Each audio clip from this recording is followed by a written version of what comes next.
hii narudia kwamba duniani kuna watu wanne. Duniani kuna watu wanne. Kuna mtu duniani ni tatizo. Yaani ukikutana naye umekutana na tatizo. Yaani yeye ndiyo tatizo lenyewe. Ukikutana naye tumekutana na tatizo. Lakini kuna mtu wa pili ambaye yeye sio tatizo bali ana matatizo.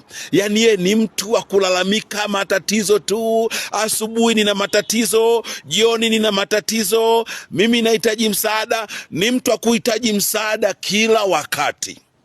Huyo ni mtu wa pili. Mtu wa tatu ni msababisha matatizo. Yaani kuna watu kila alipo yeye ni kusababisha matatizo. Yaani yeye ni msababisha matatizo.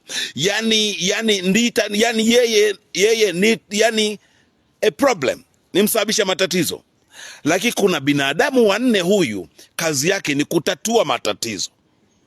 Yeye ni mtatuzi wa matatizo. Kwa jiangalie wewe upo katika kundi gani? Au unaniona Mwandambo nipo katika kundi gani? Andika kwenye komenti. Baba yako Clemence Mwandambo, nimemaliza.